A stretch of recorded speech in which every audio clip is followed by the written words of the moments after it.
I never should have gone alone. That thought ran through my head over and over as I moved through the forest, my legs burning, my breath shallow. The air was thick with the smell of damp earth and pine, the weight of the deep woods pressing down on me. But it wasn't just the isolation that made my chest tighten. It was the growing realization that I was lost. It had started as just another solo hiking trip. I had done dozens before, always planning carefully, always following the trail. This time, I wanted to push myself. I wanted to go off-trail, explore deeper, test my navigation skills. I had maps, a compass, and enough supplies for a couple of days. I had convinced myself it was safe. It wasn't. Going off-trail the first few hours had been fine. I moved steadily, marking my route by scraping my knife against trees and stacking small piles of rocks. The sun was high, filtering through the trees in shifting patches. The forest was quiet aside from the occasional rustle of leaves, the distant sound of birds. I felt good, confident. Then, without realizing it, I veered slightly off course. It wasn't obvious at first. The trees all looked the same, and my marks became harder to find. I checked my map, adjusted my path, and kept moving. But something felt off. The terrain became rougher. The ground sloped in ways I hadn't expected. The undergrowth grew thick, clawing at my legs. I told myself I was fine. I had my compass. I could backtrack if needed. But when I turned to retrace my steps, my markers were gone. Losing the path, I stopped and looked around, scanning the trees for any sign of my marks. Nothing. The bark all looked the same, rough and gray, the occasional streak of moss creeping up the sides. I crouched down, searching for my rock piles. The forest floor was undisturbed, covered in dry leaves and twigs. Panic crept in. I fought it back. I pulled out my compass, double-checked my map, and tried to orient myself. North. I needed to head north. If I could just find a clearing or higher ground, I could reset my position. I walked, my steps careful, deliberate, but after an hour, nothing looked familiar. Every tree, every rock, every fallen log, it all blended together. The sun had shifted, and with it, shadows stretched long across the ground. I was going the wrong way. The first night, by the time I accepted that I was truly lost, the light was fading. The air grew colder. I had no choice but to stop and set up camp. I found a small clearing and sat on my pack, trying to calm myself. I wasn't in immediate danger. I had water, food, a knife, and a lighter. I could make it through the night and reorient myself in the morning. I built a small fire and forced myself to eat, though my stomach was tight with worry. The sounds of the forest changed as darkness settled in: crickets, the occasional rustle of leaves, the distant call of an owl. But something else was out there, too. Something moving. I strained to hear. It wasn't close, but it wasn't far either. Slow, deliberate steps. Not the quick scurry of a small animal. Something larger. A deer, I told myself. Maybe a bear. I kept my knife close and added more wood to the fire, watching the flames dance. I wouldn't sleep much, waking to footsteps at some point. I must have dozed off because I woke with a start. The fire had burned low, casting only faint light. My breath was visible in the cool night air. Then I heard it again.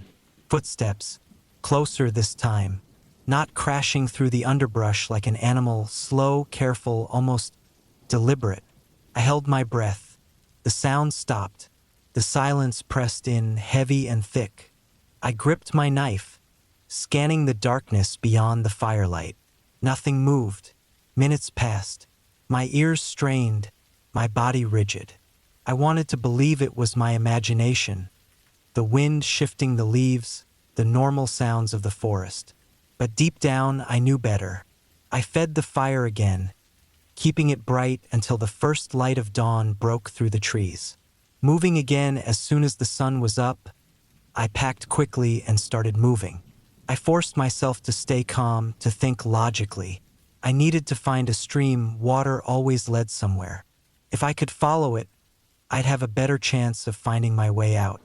Hours passed. I walked, climbed, stumbled. The forest was endless, stretching in every direction. Then I found something. Not a stream, a boot print. It was old, the edges softened by time and weather. But it was there, half buried in the dirt. Someone had been here. Hope surged in me. If there were prints, there had to be a way out. I followed them. The clearing after what felt like hours. I broke through the trees into a clearing. Relief flooded me, open space, a better view of the terrain. Then I saw it, an old campsite, long abandoned, a fire pit, now just a circle of blackened stones, a torn sleeping bag, faded by the elements, and another boot print, fresh. I wasn't alone. The hair on my neck stood up. The forest had felt empty for so long, but someone was out here, watching, following. I crouched, scanning the area. The silence was unnatural. Then, behind me, a branch snapped. Running, I didn't think. I just ran. Branches whipped against my face. My legs burned. My breath came in ragged gasps. The forest blurred around me. I didn't know where I was going, only that I had to move. Footsteps followed. Not crashing wildly, controlled. Steady. Whoever it was, they weren't running to catch up. They were tracking. I pushed myself harder, legs screaming, lungs on fire. I tripped, hit the ground hard, dirt in my mouth. I rolled, knife in hand, ready to fight. Nothing. The footsteps had stopped. Silence again, heavy. Obidza. I forced myself up and kept moving. Finding the river, I don't know how long I ran. But eventually, I heard it, water. I pushed through the underbrush and saw the river, rushing and cold. Relief crashed over me. I followed it. Fast. The feeling of being watched never left. I moved until my legs nearly gave out, until the trees thinned, until a road. Escape, I stumbled onto the dirt road, gasping. It was empty, but a road meant people. Civilization. Safety. I kept moving, forcing myself forward, every step an effort. Then, in the distance, a truck. I waved, desperate. The driver slowed, window rolling down. I didn't stop to think. I climbed in, slammed the door. The driver looked at me, concerned. I didn't tell him what happened. I just told him to drive. As we pulled away, I looked back at the tree line. And I swear, just beyond the shadows, someone was standing there, watching. Final thoughts, I never went back to that forest. I don't know who was out there. I don't know if they were following me from the start or if I wandered into something I wasn't supposed to see. All I know is I was not alone in those woods. I don't know exactly when things started to go wrong. I thought I was prepared. I had planned everything carefully, checked the weather, packed my gear, mapped out my route. But somehow none of that mattered once I was out there. I had decided on a solo backpacking trip deep in the Appalachian wilderness. It wasn't my first time doing something like this. I had plenty of experience hiking alone, camping in remote areas, and reading maps. I liked the solitude. I liked the challenge. The trail I chose wasn't one of the popular ones. That was intentional. I wanted to be alone, away from crowded campsites and busy trails. I had studied the route, marked water sources, and estimated my daily mileage. It was supposed to be a 3-day loop, nothing extreme. The first day went fine. I started early, covering about 10 miles before setting up camp. The air was cool, the woods were quiet, and I didn't see another person the entire time. That's exactly what I wanted. The second day, though, is when things started to unravel. I woke up before dawn, packed up, and started hiking. The trail was well marked at first, but as I got deeper into the forest, the terrain became rougher. The path narrowed, winding through thick trees and rocky hills. The map showed a fork ahead, where I needed to take the left path. I never found that fork. I walked for hours, looking for it, but the trail seemed different from what I remembered from my research. The landmarks I had noted weren't there. I checked my map, my compass, even my GPS, but nothing matched. That's when the first real wave of panic hit. I wasn't lost, not yet. I could always turn around. But the idea of backtracking felt like admitting failure, and I didn't want to do that. I convinced myself that I had just missed a marker. Maybe I had gone too far. So I kept going. The trail became steeper, the trees denser. The air felt heavier, almost suffocating. I checked my watch. It was already past noon. I should have reached a clearing by now, or at least a recognizable feature from the map. I didn't. Instead, I found myself on a narrow ridge, the drop on either side hidden by thick undergrowth. The ground was uneven, the roots twisted like something clawing at my boots. The silence was different here, not peaceful but oppressive. I stopped, listened. Nothing. No birds, no rustling leaves, no distant hum of insects. Just silence. That's when I noticed the footprints. Not mine. I froze. The prints were fresh, slightly ahead of me, leading forward. They weren't hiking boots. They were bare feet. That didn't make sense. I felt my chest tighten. The prints weren't scattered like an animal's. They were deliberate, human, and heading in the same direction I was. But who would be out here barefoot this deep in the woods? I crouched down, touching the edges of one of the prints. The dirt was still loose, slightly damp from the morning dew. They weren't old. I stood up, scanning the trees. My mind raced. Maybe there was another hiker out here. Maybe they had gotten lost, too. Maybe a branch snapped behind me. I spun around so fast I nearly lost my balance. Nothing, just trees. I stared into the woods, heart pounding. My mind was playing tricks on me. It had to be. But I couldn't shake the feeling that I wasn't alone. I picked up my pace, walking faster, trying to shake the unease. The trail was barely visible now, just a worn patch of dirt winding through the trees. Every few minutes, I checked my map, but nothing lined up. That's when I saw something ahead. A cabin. It was small, weathered, and half hidden by the trees. The wood was dark, almost black, and the windows were covered with grime. There was no chimney, no smoke, no signs of life. I hesitated. The rational part of my brain told me to turn around. But I had been walking for hours, and I needed to get my bearings. Maybe there was a road nearby. Maybe someone lived here who could point me in the right direction. I stepped closer. The door was slightly open. Something about that made my skin crawl. I wasn't the kind of person who got scared easily. But there was something wrong with this place. The air felt colder here. The trees around the cabin seemed twisted, their branches reaching in unnatural angles. I pushed the door open. The smell hit me first. Damp wood, rotting leaves, and something else. Something sour.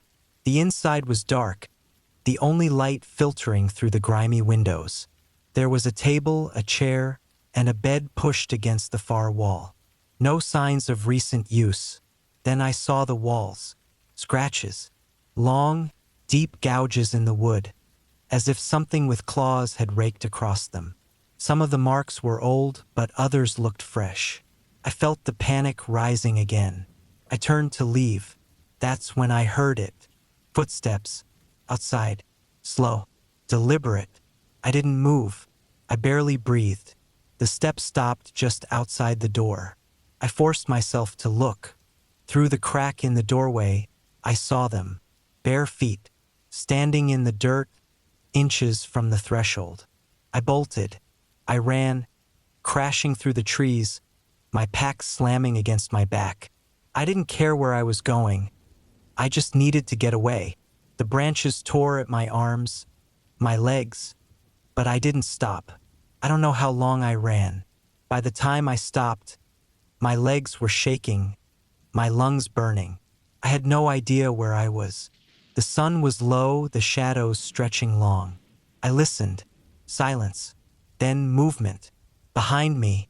I ran again. I don't remember setting up camp that night. I just remember collapsing, exhausted, too afraid to sleep but too drained to keep going. I sat with my back against a tree, gripping my knife, staring into the dark. At some point, I must have fallen asleep. I woke up to the sound of footsteps, right outside my tent. I didn't move. I barely breathed. The fabric shifted. A shadow passed over it. I waited. Minutes dragged by. Then nothing. Dawn came, pale and cold. I packed up and hiked without stopping. I don't know how I found my way back to the main trail, but I did. When I finally reached my car, I didn't look back. I don't know who or what was out there, but I do know one thing. I'm never hiking alone again. I never should have gone off trail. I've been hiking for years, covering miles of forest alone without any trouble. I always knew how to find my way back, how to read the land, how to stay calm when things didn't go as planned. But this time, things went wrong fast. I was hiking a remote section of national forest in Tennessee, a place I'd been to once before. I wanted to push deeper this time, away from the marked trails, away from where anyone else might be. It was supposed to be a 4-day trip, a chance to test myself, to be truly alone. The first day went as planned. I hiked nearly 15 miles, following an old game trail through the trees. The weather was perfect, cool, dry, not a cloud in the sky. I set up camp in a small clearing near a creek, cooked a simple meal, and sat in silence as the woods darkened around me. I wasn't afraid. I liked the quiet. The second day, I pushed farther west, climbing into rougher terrain. The trees were denser here, the undergrowth thick and tangled. I saw no signs of people, no boot prints, no old fire pits, nothing. That's what I wanted. But late in the afternoon, I made a mistake. I had been following a ridge, moving fast, when I spotted something below. A narrow valley, dark with thick trees. It looked untouched. I felt a pull, an urge to see what was down there. My map showed no trails leading into it, no signs of water sources or landmarks. That only made it more tempting. I started down the slope. It was steep, the ground loose with damp leaves. I moved carefully, grabbing roots to steady myself. The farther I went, the darker it became. The trees were massive, their branches reaching high, blotting out the sun. The air was different here, heavier, almost stale. At the bottom, I found what I thought I was looking for. Clearing. It was maybe 30 feet across. A perfect circle surrounded by trees so thick their trunks touched. The ground was oddly flat, covered in dead leaves and moss. No rocks, no fallen branches. Just emptiness. Felt wrong. Couldn't say why. I'd seen hundreds of clearings before, but something about this one made my skin crawl. I stood still, listening. No wind. No birds, no insects. Just silence. I took a step forward, then another. The ground felt strange beneath my boots, almost hollow. I crouched down, brushing away the leaves. The dirt was loose, too loose. I scraped at it with my fingers, digging down 1 inch, 2 inches. Wood, not roots, planks. I was standing on something buried beneath the clearing. My stomach tightened. I stood up quickly, wiping my hands on my pants. I needed to leave. I turned back toward the slope, ready to climb out. That's when I saw them. Footprints.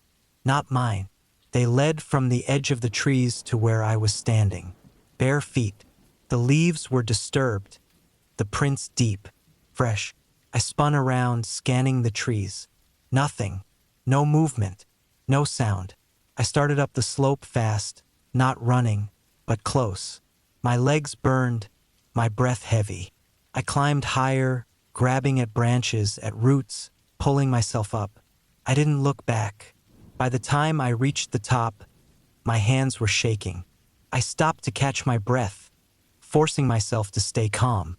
I told myself it was nothing, just old footprints, just my nerves getting the best of me. But I couldn't shake the feeling that I wasn't alone. I kept moving, fast. I didn't stop to check my map, didn't take a break. I just wanted distance between me and that place. The sun was low when I finally stopped. I set up camp in a small hollow between two ridges, hidden from view. My body ached, my mind racing. I told myself I was safe, that I was being paranoid. Then, just as the last light faded, I saw it, a figure, at the top of the ridge, silhouetted against the darkening sky, standing still, watching, no features, no details, just the shape of a person. I froze, my pulse hammered in my ears. Then slowly it moved, not toward me, away, vanishing into the trees. I didn't sleep that night. I lay in my tent, knife in hand, every muscle tense. The woods were silent, not a single sound. At first light, I packed up and started hiking. I needed to get out. I didn't care about my planned route anymore. I just wanted to find a road, a river, anything that would lead me back to safety. I hiked nonstop for hours. I should have reached familiar ground by midday, but I didn't. I checked my map, my compass. Neither made sense. I kept moving. Afternoon passed, then evening. The trees all looked the same now. The land unfamiliar. I was lost. And then, as the last light of day slipped away, I saw it. The clearing. The same one. I had gone in a circle. I felt a cold wave of dread wash over me. That wasn't possible. I had been walking in a straight line using my compass. But there it was. The footprints were gone. But the ground still felt wrong. And now something else was there. A hole. In the center of the clearing. Perfect, rectangular hole. 6 feet deep. 6 feet long. Like a grave. I stared at it, my body refusing to move. Then I heard it. Movement. In the trees. Slow. Deliberate. Getting closer. I turned and ran. I didn't stop. I didn't think. I just ran. Tearing through the woods, branches slashing my arms, my pack bouncing against my back. I ran until my legs gave out, until I collapsed, gasping for air, my body shaking. I didn't know where I was. I didn't care. I just needed to be away from that place. I stayed there until morning. At first light, I forced myself to keep moving. I ignored my map, my compass. I just walked. Hours passed. Then I heard it. Running water. I followed the sound, pushing through the trees, until I stumbled onto a river. A real, moving river. And on the other side, a road. I don't remember crossing the river. I just remember stepping onto the asphalt, falling to my knees. A truck passed by not long after. The driver stopped. I must have looked half dead, because he didn't ask any questions. Just gave me water, let me sit in the cab while he called for help. I never told anyone what happened out there. I never went back. I still hike, but I stay on the trail now. I don't go looking for the unknown, because sometimes the unknown is looking for you. I don't know why I went back. I told myself it was to prove something, that I wasn't scared, that what happened the first time was just a bad experience, a trick of the mind. But the truth is, I went back because I had to. 2 years ago, I got lost in the woods for 3 days. Not lost in a way that made sense. Not lost because I was inexperienced or because I wasn't paying attention. Lost in a way that felt impossible, like the forest was rearranging itself around me. I never talked about it afterward. Not in detail. The few people I told didn't understand. They assumed I panicked, that I had made mistakes, that I was embarrassed to admit it.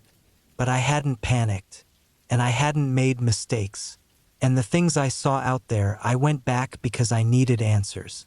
The forest was in northern Pennsylvania, one of those places with endless acres of trees and not much else. No towns nearby, no major roads, just deep, empty wilderness. I had mapped out my route carefully this time, made sure I had everything I needed. A satellite GPS, extra batteries, a detailed topographic map, a compass. I wasn't going to let it happen again. The first day was easy. I covered 15 miles, hiking into the same area where I had disappeared before. The forest was dense, the air heavy with the smell of damp earth and pine. Birds called out from the treetops. Squirrels darted through the underbrush. It was just a normal forest. Nothing felt wrong. Not yet. I set up camp near a stream, boiled water for dinner, and sat by my tent as the sun dropped behind the trees. I tried to remember the moment 2 years ago when I realized I was lost. It had been late afternoon just like this. I had been following a ridge, thinking I knew exactly where I was. Then I had checked my map and realized nothing matched. No ridge, no valleys, no streams where they were supposed to be. And when I had tried to turn back, I pushed the thought away. That wouldn't happen again. I crawled into my tent, listening to the wind moving through the trees. Sleep came slow. In the middle of the night, I woke up. Something had changed. I lay still, listening. The wind had stopped. The forest was silent. Not normal silence. Not the kind that comes and goes. Heavy, absolute silence. I sat up slowly, unzipped the tent, and peered outside. My breath fogged in the air. The trees stood still. I told myself it was nothing, just my nerves. I forced myself to sleep. Day 2, I moved deeper. The terrain was rougher, the trees older. I marked my route on the map, checked my GPS every hour. Everything lined up. By midday, I reached the spot, the place where I had disappeared. A narrow valley, thick with undergrowth. A stream ran through the center, its water dark and slow. I stood at the edge, my stomach tight. Nothing looked strange. Nothing felt wrong. But as I started down the slope, my chest tightened. My hands felt clammy. I had to force myself to keep moving. The farther I went, the worse it got. The silence came back. Not just a lack of noise, something deeper. Like the forest itself was holding its breath. I walked carefully, my boots crunching on dead leaves. The stream gurgled quietly beside me, the only sound. Then a footprint. Not mine. I stopped, staring at the ground. It was fresh. A deep impression in the damp soil, toes pressing into the earth. Bare feet. Person had been here. Recently. I swallowed hard, scanning the trees. The valley was still, the undergrowth thick and tangled. I felt exposed. I moved forward slowly, keeping my footsteps light. The footprint wasn't alone. There were more, leading down the valley. I followed. The prints stayed close to the stream, weaving in and out of the mud. At times, they vanished into the grass before reappearing farther ahead. Then they stopped.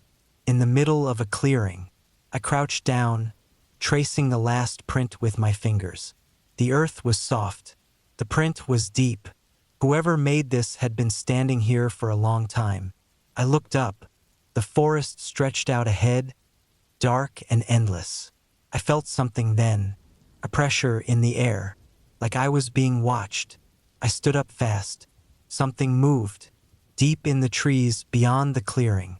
A shift in the shadows. I didn't wait. I turned and started back, my legs stiff, my breath shallow. I kept my pace steady, forcing myself not to run. The forest felt different now. The trees seemed closer together, the path harder to see. I followed the stream, moving fast. Then another footprint, right where I had stepped minutes ago. No, that wasn't possible. I had been here. I had seen the ground, untouched, clear. And now there was a fresh print, bare feet, standing right where I had been. I ran. I don't remember the rest of the day. I just ran, crashing through the undergrowth, my arms scratched raw by branches. By the time I stopped, it was almost dark. My legs ached. My hands were shaking. I had no idea where I was. I checked my GPS. The screen was blank. No signal. No map. Just empty white space.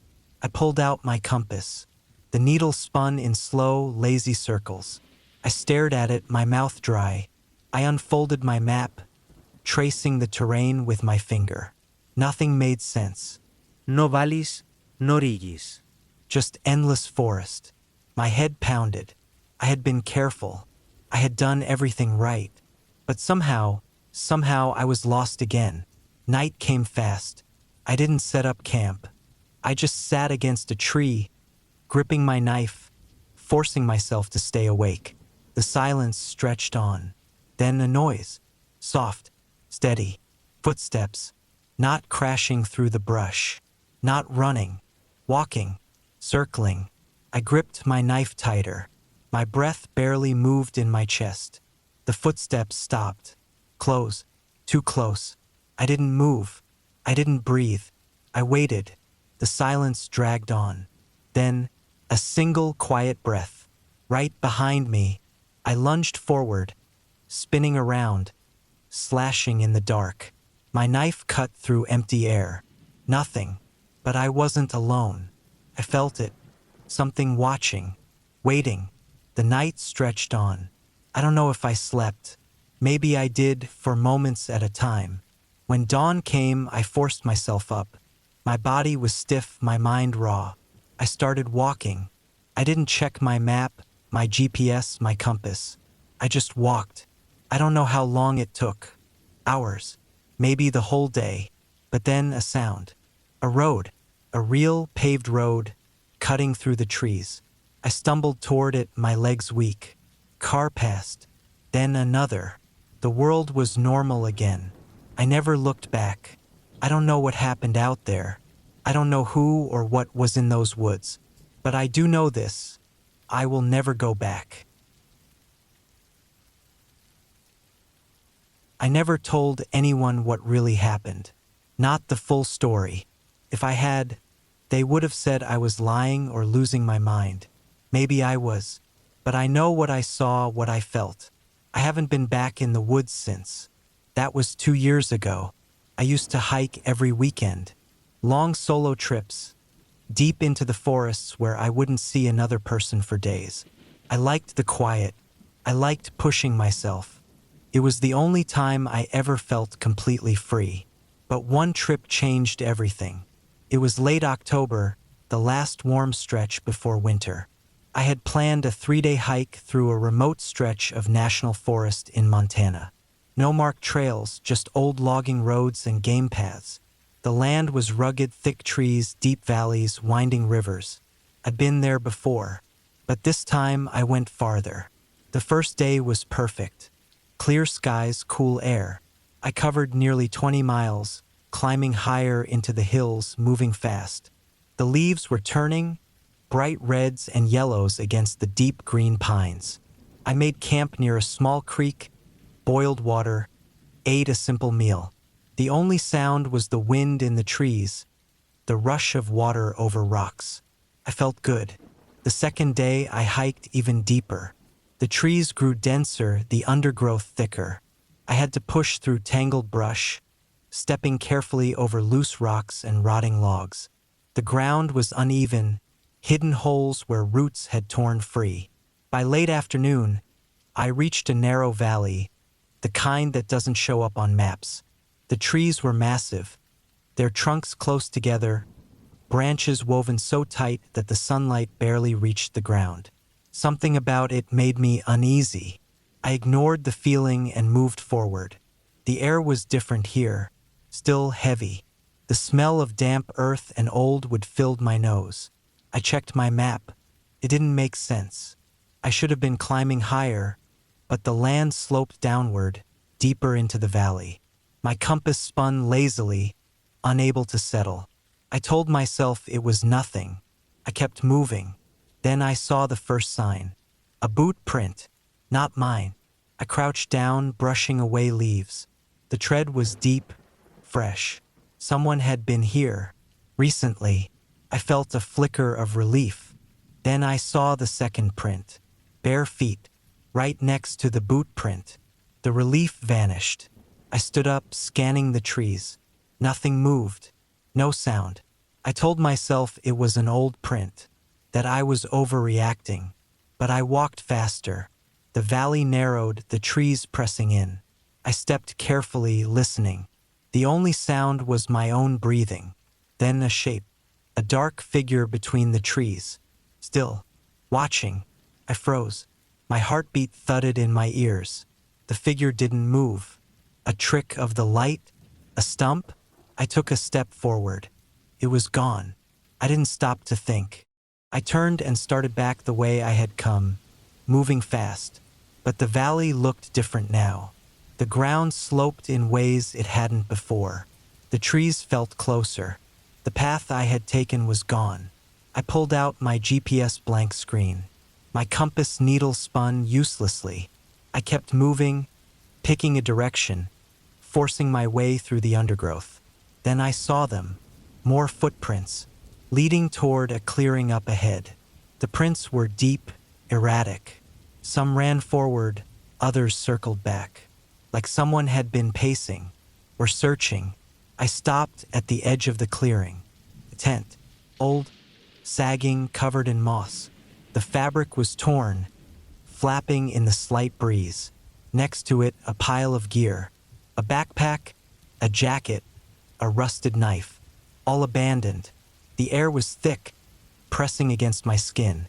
I took a step closer. The tent was empty. The sleeping bag inside was unzipped, the fabric stiff with age. A flashlight lay beside it, long dead. Whoever had been here, they never left. I turned, my chest tight. I needed to move. Now, then I heard it. A twig snapping. Close. Too close. I ran.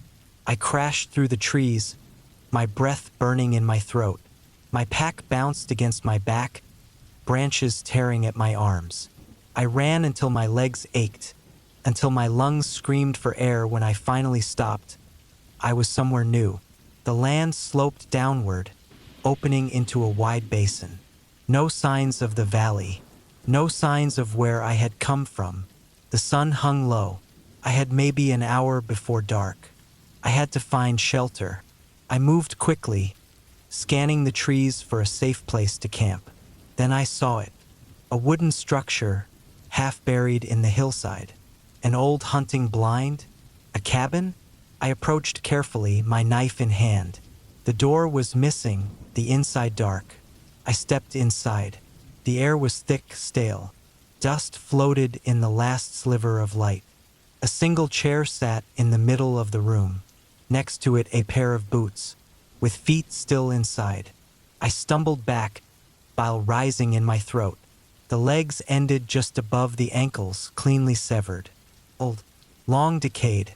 I forced myself to look away. I had to leave. Now, I turned, a fresh footprint in the dust. Not mine. My stomach clenched. I bolted from the cabin, running without direction, without thought.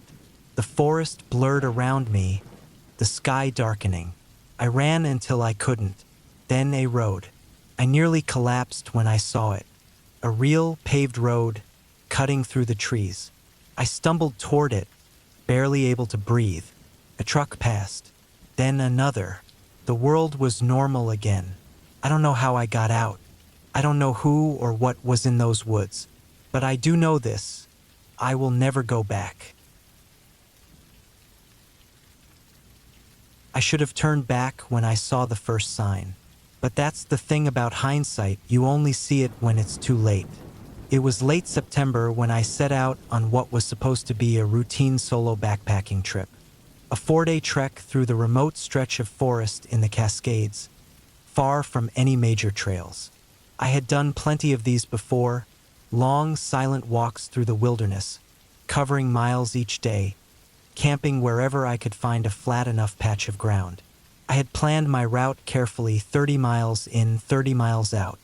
The land was steep in places, full of old-growth timber and deep ravines carved by long-dead glaciers. A few old logging roads cut through the hills, but most of the time I would be bushwhacking. That's exactly how I liked it. I packed light tent, sleeping bag, food, water filter, knife, the basics. My GPS, my map, my compass. A backup battery for the GPS just in case. I thought I was prepared. Day 1, the first day, went smoothly. I started early, hiking along an old fire road for the first few miles before veering off onto a faint game trail that led deeper into the mountains. The forest was dense, the air thick with the scent of pine and damp earth. A crisp breeze cut through the trees, carrying the early signs of autumn. By mid-afternoon, I had covered nearly 10 miles, climbing steadily upward. The higher I went, the quieter the forest became. The usual sounds of birds and rustling leaves faded, replaced by a deep, heavy stillness. I made camp on a small ridge overlooking a valley. As I set up my tent, I noticed something strange. There were no animal sounds. No birds, no insects. Just silence. It unsettled me in a way I couldn't explain, but I pushed it aside. I ate a quick dinner, crawled into my sleeping bag, and listened to the wind moving through the trees. At some point, I fell asleep. I woke in the middle of the night. Something had changed. I lay still, listening. The wind had stopped. The world outside my tent was absolutely silent. The kind of silence that made my skin crawl.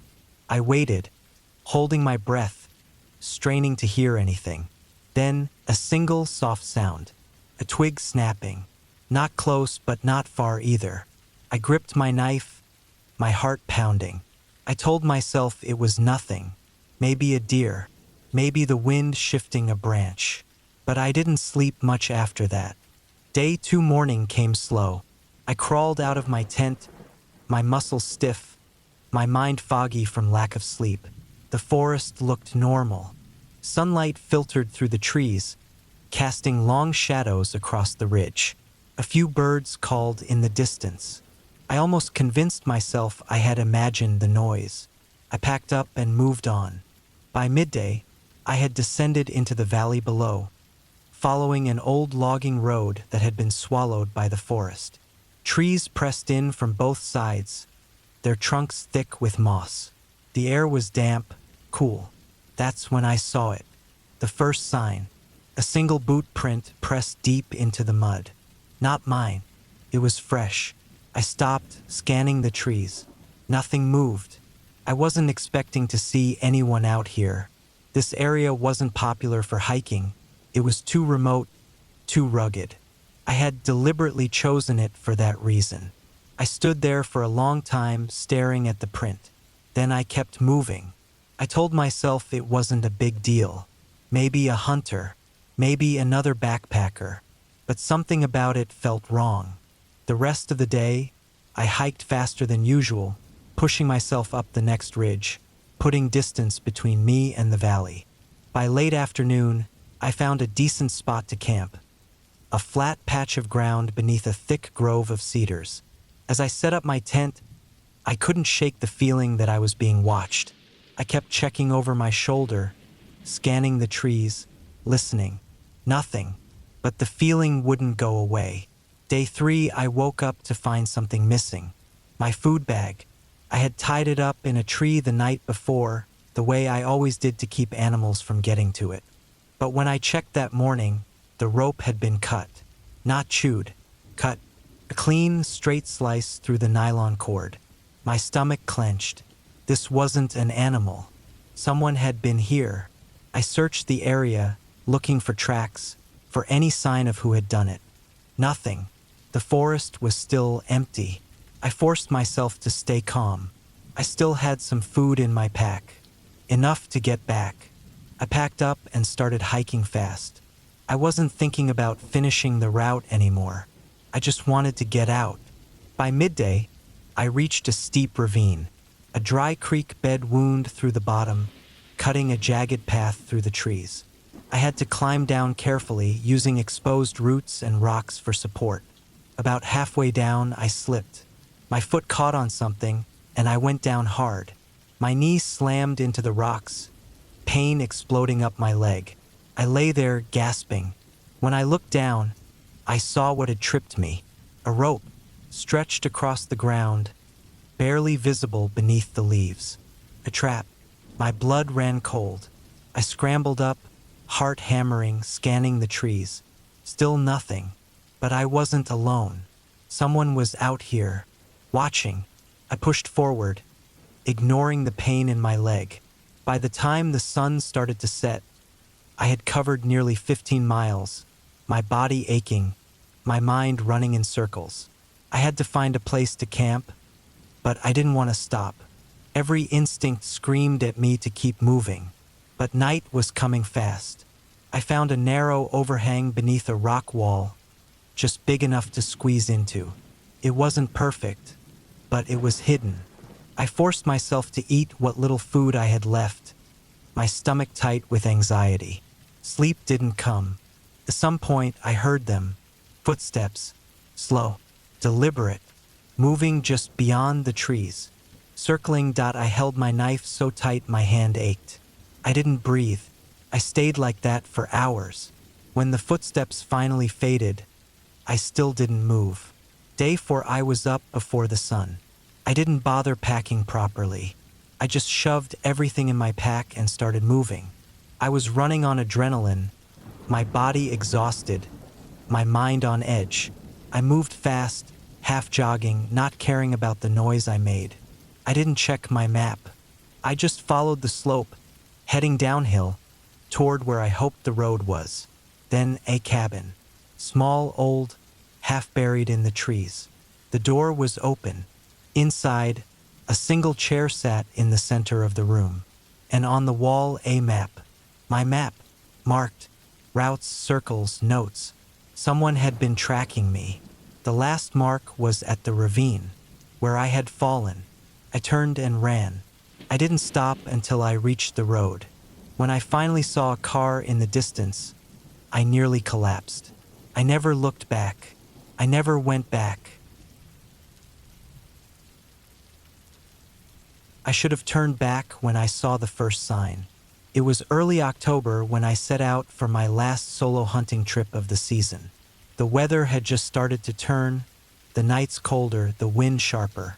I was heading deep into a stretch of national forest in Montana, far from any marked trails, looking for elk. I had been in this area before, but never this deep, never this far from the main roads.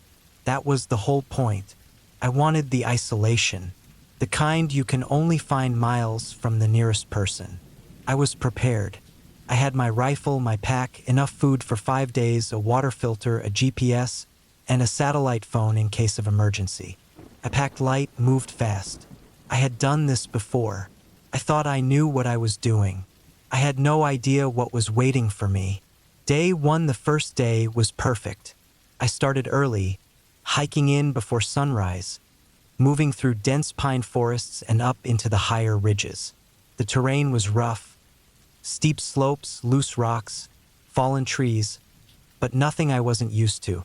By noon, I was deep in the backcountry, further than I had ever been.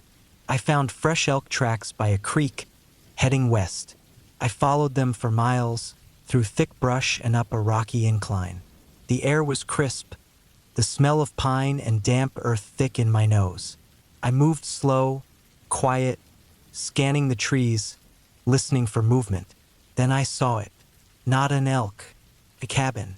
It was old, half hidden in the trees, its roof sagging, the wood dark with age. It wasn't on any map.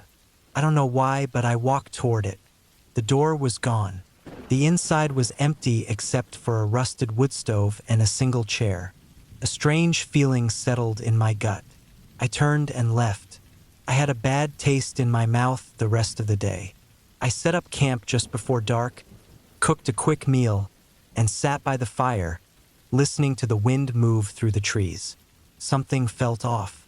I couldn't put my finger on it, but I ignored it. I fell asleep with my rifle next to me.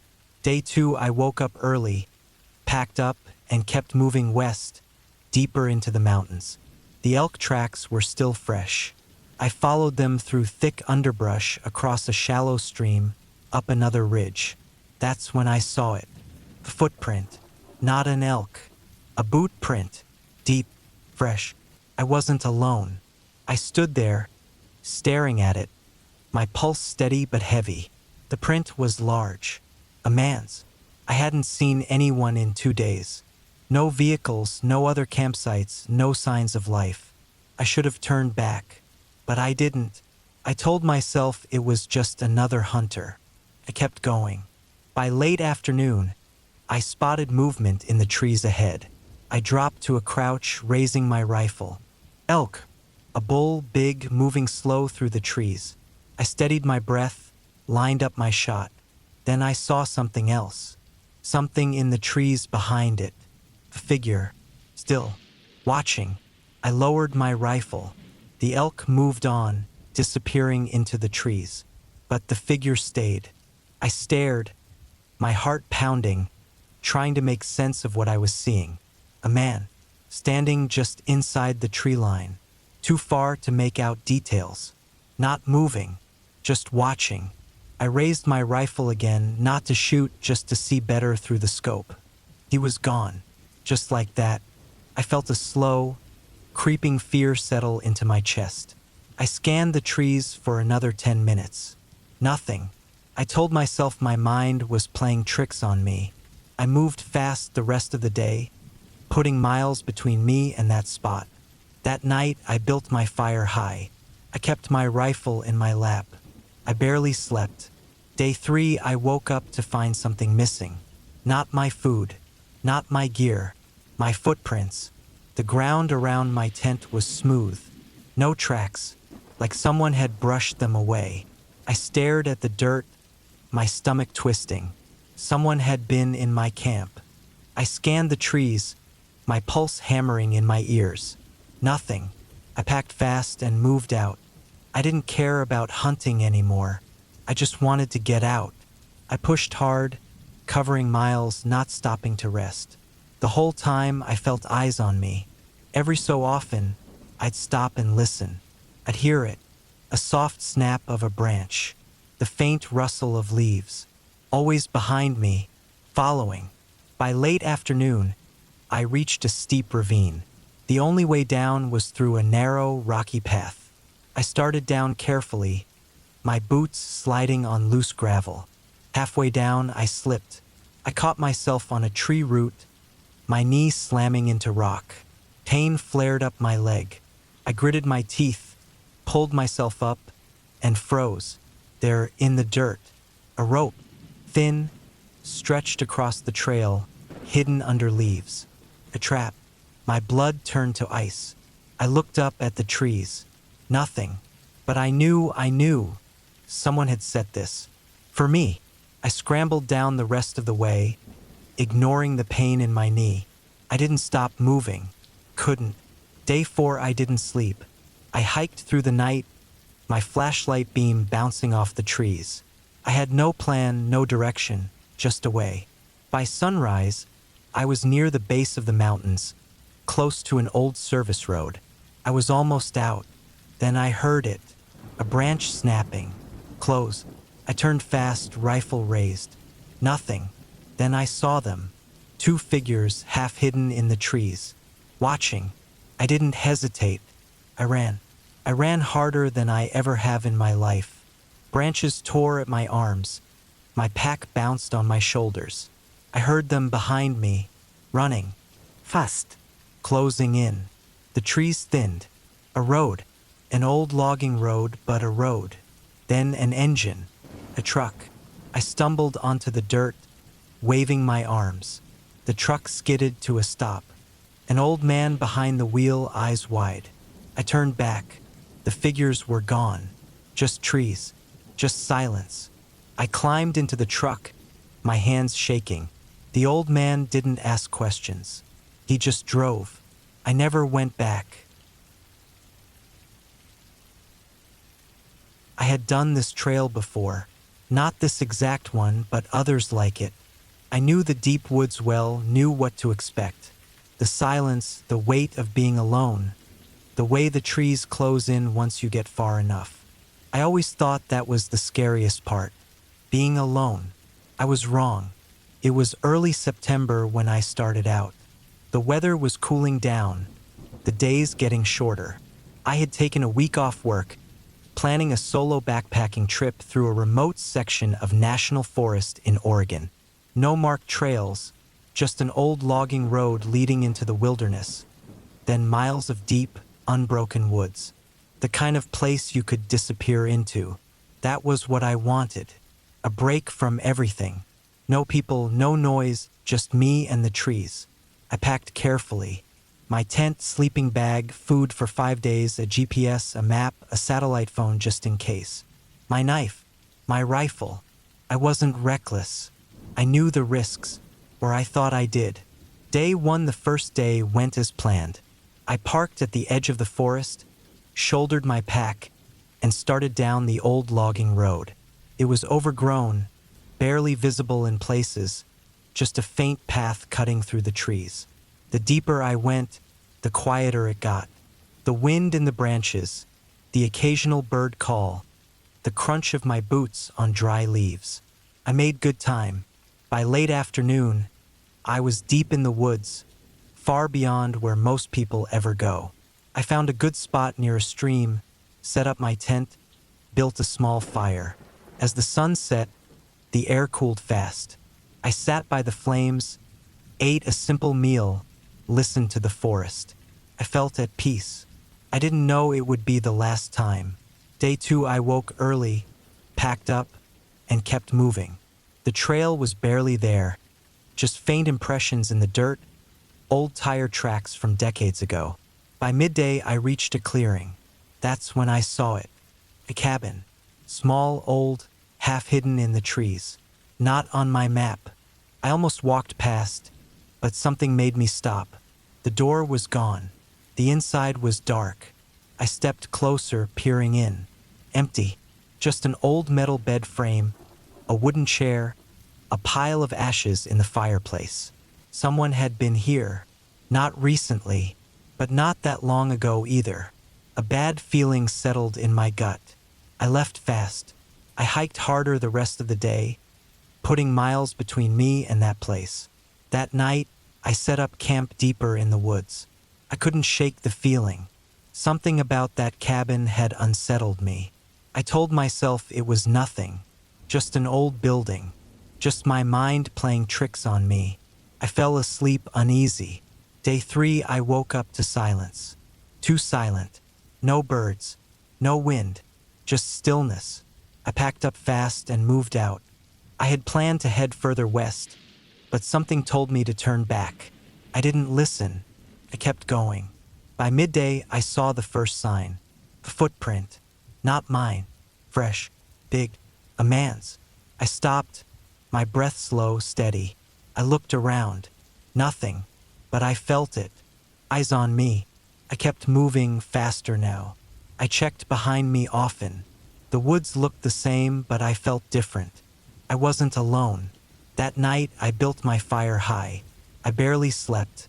Day 4, I woke to find something missing. Not my food. Not my gear. My tracks. The dirt around my tent was smooth, like someone had brushed them away. I stared at the ground, my pulse steady but hard. Someone had been here, watching, close enough to touch my tent. I packed fast. I moved faster. By afternoon, I found something else. A rope, thin, stretched low across the path. A tripwire. I stared at it, my stomach twisting. This wasn't random. Someone was out here. Someone who didn't want me here. I didn't think. I ran. Day 5, I didn't sleep. I hiked through the night, my flashlight beam bouncing off the trees. The whole time I felt them. Behind me, close. I moved fast, but they stayed with me. By sunrise, I was near the base of the mountains, close to an old fire road. I was almost out. Then I heard it. A branch snapping. Close. I turned fast, my rifle raised. Nothing. Then I saw them. A figure half hidden in the trees. watching, just standing there. I didn't hesitate. I ran. The trees thinned. A road. An old logging road, but a road. Then an engine. A truck. I stumbled onto the dirt, waving my arms. The truck skidded to a stop. An old man behind the wheel, eyes wide. I turned back. The figure was gone. Just trees. Just silence. I climbed into the truck, my hands shaking. The old man didn't ask questions. He just drove. I never went back. I don't tell many people this story. I know how it sounds. When you hear a story about someone going missing in the woods, it's usually a simple explanation. Got lost, fell, an animal got them. Sometimes it's a person, something worse. This story isn't like that. I don't know exactly what happened. I only know what I saw, and what I barely escaped. Day one, I left early in the morning, driving 3 hours into the mountains, past the last town, past the last gas station, until there was nothing but forest. The plan was a week of solo backpacking. No marked trails, just deep woods. I'd done this kind of thing before. I wasn't worried. I had a GPS, a satellite phone, and enough supplies to last longer than I needed. I parked at a small pull-off, grabbed my pack, and started walking. The first few miles were easy. The trees stretched high above me, the wind rustling through the pines. The air was crisp, fresh. I moved at a steady pace, following an old fire road before cutting into the forest. By midday, I was deep in the woods, far beyond where most hikers go. That's when I saw the first sign that something was off. I found a trail, not an animal trail, a man-made one, narrow, overgrown, winding deep into the trees. It wasn't on my map. I should have ignored it. Instead, I followed it. For an hour, maybe more. The deeper I went, the more it felt wrong. The trees pressed in closer. The silence grew heavy. Then I saw it. A cabin. Small, old, half hidden in the trees. Not on my map. The door was slightly open. Something told me to turn around. I didn't. I stepped closer, peering inside. Empty. Dust-covered floor, an old metal stove, a single chair. Something about it felt wrong. Like it had been abandoned fast. Like someone had left but was planning to come back. I backed away, turned around, and hiked fast until I couldn't see the cabin anymore. I set up camp miles away, near a small creek. That night, I couldn't shake the feeling. That cabin. It wasn't right. I fell asleep uneasy. Day 2, I woke early, packed up, and moved out. I had planned to head deeper into the mountains, but something was bothering me. That trail, the cabin. I had the strange urge to go back. I don't know why. Curiosity, maybe. A bad idea, definitely. But I went. By midday, I found the overgrown trail again. I followed it, my heart beating a little faster than it should have. But when I got to where the cabin had been, it was gone. I stood there, confused, turning in circles. I was sure I was in the right place, but there was nothing. No cabin. No clearing. Just trees. I checked my GPS, same coordinates as yesterday. I walked in widening circles, searching. Nothing. Like it had never been there. I felt a cold sweat creeping up my back. I wasn't lost. I knew that, but the cabin was gone. I left fast. I hiked all day, covering miles, pushing further than I had planned. By late afternoon, I found another clearing. That's when I saw it. The same cabin. Impossible. But there it was. Same old wood. Same broken door. Like it had moved. I stood there, my body tense. I wanted to go inside. I wanted to turn and run. I did neither. I backed away step by step until I was in the trees again. Then I turned and hiked without stopping until night fell. I set up camp in the dark.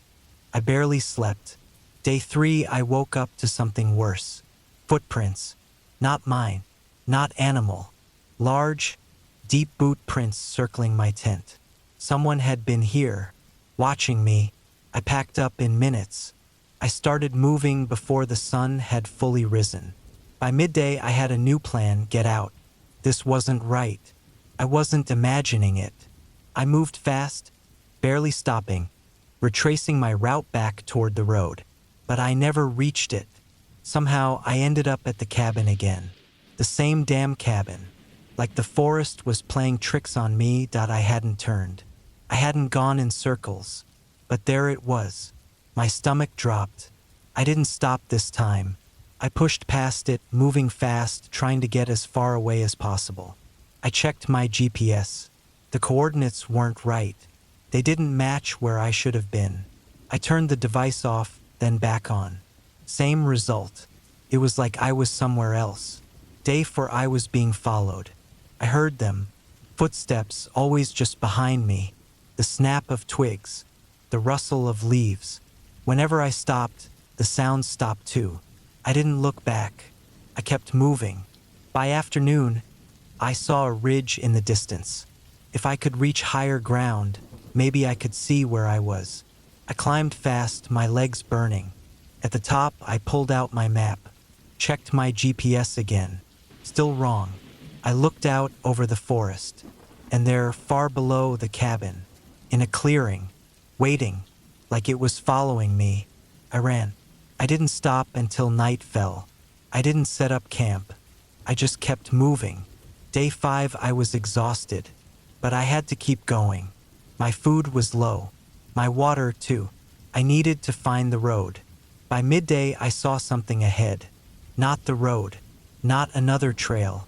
Another cabin. The same cabin. But this time, the door was closed. A light was on inside. Something broke in me. I didn't care anymore. I turned and ran. I ran until my legs gave out, until I collapsed in the dirt, gasping. When I looked up, a truck. An old man standing beside it, staring. I had found a road, a real one. I stumbled toward him. I didn't ask where I was. I didn't want to know. I just got in. The last thing I saw as we drove away, through the trees, far back in the woods, a cabin, waiting,